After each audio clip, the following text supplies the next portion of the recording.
Ce qui fait qu'on a transformé même nos habitudes alimentaires. Aujourd'hui, les Sénégalais pensent que c'est leur culture de manger du riz, alors que c'est une fabrication du colonialisme. Ce n'était pas notre culture du tout. C'est tout à fait récent que notre culture soit le riz. D'ailleurs, en passant, la lutte avec frappe aussi est une invention du colonialisme.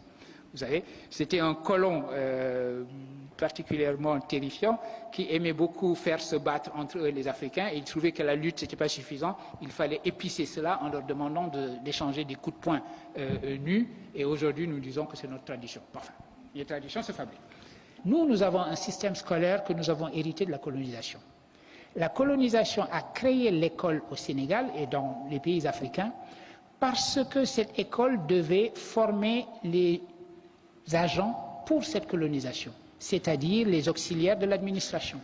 Et donc nous avons été à l'école avec cette culture qui consiste à dire « j'acquiers mes diplômes et je finis fonctionnaire ». Nous avons une mentalité de fonctionnaire. L'État va nous employer. Un jeune qui sort de l'université et qui est employé par le système fédéral américain, il considère que c'est un échec, que c'est une perte de temps. Il peut commencer à la rigueur en travaillant pour l'État américain, en enseignant par exemple, en étant pour Teach for America, mais son plan de carrière, c'est de partir de là le plus vite possible pour se mettre à entreprendre et pour créer sa propre affaire et faire ce développement. C'est donc une mentalité qui est radicalement différente. Et pourtant, ces jeunes-là, effectivement, vous avez raison de dire, il n'y a aucune différence entre eux et nous. Je dis nous parce que j'ai été moi-même élève ici.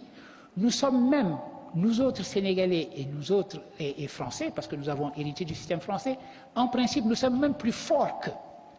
Notre système est tellement exigeant qu'à niveau égal, après le bac et dans les toutes premières années de l'université, nous sommes plus forts que les Américains. Mais très rapidement, ils deviennent infiniment plus forts que nous, précisément à cause de cet état d'esprit. Ça change radicalement.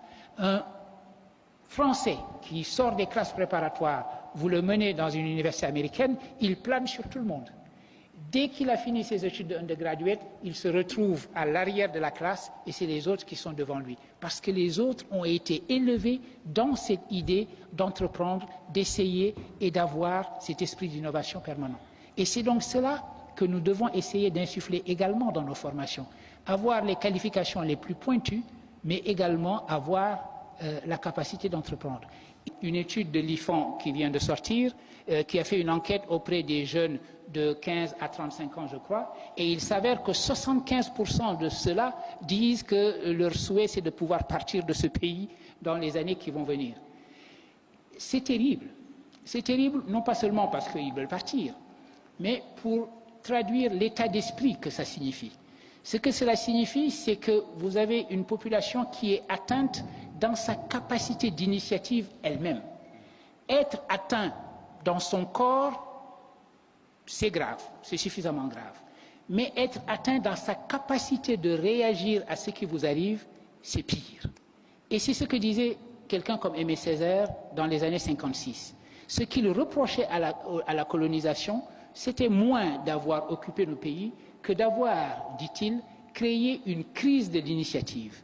Et la vraie réponse à la colonisation, ce n'était pas seulement la décolonisation pour lui, c'était également l'idée de reprendre l'initiative et d'avoir l'impression qu'en bonne prospective, l'avenir est quelque chose que nous pouvons nous-mêmes forger de nos propres mains. Et c'est cette idée qu'il s'agit de restituer à notre jeunesse. Et ici, Léopold Sédar Senghor va jouer également. Senghor va s'opposer de toutes ses forces pendant très longtemps à ce qu'il appelle la balkanisation, c'est-à-dire la fragmentation de l'Afrique. Vous le savez, vous l'avez lu dans vos livres d'histoire, à un moment donné, la France a trouvé que l'organisation la plus rationnelle de ses propres colonies, c'était de les regrouper en fédérations, deux grandes fédérations. La fédération de l'AEF, l'Afrique équatoriale française, et la fédération de l'AOF, l'Afrique occidentale française. Mais voilà que le moment où les indépendances commencent à se dessiner, la France décide que si elle décolonise, elle va décoloniser morceau par morceau. Elle va décoloniser les territoires de manière séparée et non pas la fédération. Senghor s'opposera de toutes ses forces contre cela. On dit que Senghor a été très tiède vis-à-vis de l'indépendance, qu'il n'était pas assez revendicatif. Vous savez, quand on y réfléchit, mais c'est une discussion que l'on peut avoir, quand on y réfléchit et qu'on lit attentivement les textes de Senghor, on se rend compte d'une chose. Dès 1946, il avait déjà parlé de l'indépendance. Il savait qu'elle était inéluctable. Après la Deuxième Guerre mondiale, il était clair que les craquements du système colonial allaient conduire vers les décolonisations. Il était donc clair qu'à un horizon plus ou moins éloigné, les indépendances allaient s'effectuer. Dès lors, ce n'était plus la priorité pour Senghor d'être indépendant en 56, en 58, en 60 ou en 62. La priorité pour lui était d'y aller ensemble. C'est-à-dire que dans le couple émancipation-unité, il fallait pour lui mettre l'accent sur le concept d'unité et l'émancipation, de toute façon, se ferait. Comme le disait Nkrumah, paraphrasant la Bible d'ailleurs, prenez le royaume politique et le reste vous sera donné de surcroît. C'est-à-dire, commencez par réaliser votre unité et l'indépendance elle-même viendra. Et c'est la raison pour laquelle Senghor a considéré comme un grand échec les indépendances séparées des pays africains. Les paramètres sont comme la langue d'Ésope. Ce qui pose un problème, c'est également un atout. Aujourd'hui, l'Afrique a un problème avec sa population, a un problème avec sa jeunesse. Ça veut dire que vous avez une jeunesse extrêmement importante et il faut lui trouver du travail et cela ne va pas de soi. Donc, vous pouvez considérer que cette jeunesse est un poids. Mais également, cette jeunesse est un atout extraordinaire si vous regardez la démographie, non plus seulement localement, mais sur le plan mondial. Et que vous vous dites que les gisements, les grands gisements de développement démographique et de développement de créativité et de développement d'une jeunesse entreprenante, etc., se trouvent en Afrique. Donc, nos problèmes sont également, d'une certaine façon, aussi nos solutions. Les germes de changement nous disent que les choses sont en train d'aller mieux. Les germes de changement et la projection nous disent que les choses vont aller en principe, de mieux en mieux.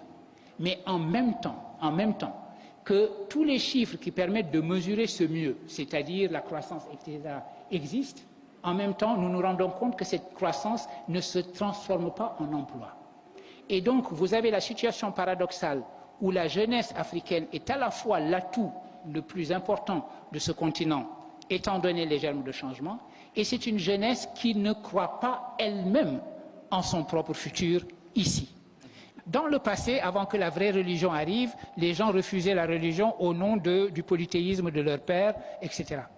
Mais si vous entendez cette phrase comme nous parlons de nous, aujourd'hui, de temps en temps, nous avons la tendance à transformer notre propre tradition en une espèce d'idole et de divinité, sans comprendre que cette tradition, elle nous appartient, elle est notre héritage, et qu'il nous appartient de lui donner signification par les actions que nous entreprenons aujourd'hui. C'est cette mondialisation aujourd'hui des connaissances, des intelligences, etc., il faudra compter avec. Et il n'y a aucune raison que l'Afrique soit en dehors de ce circuit. Donc il faut que vous sachiez que le brain drain, ça va encore continuer sur au moins une génération.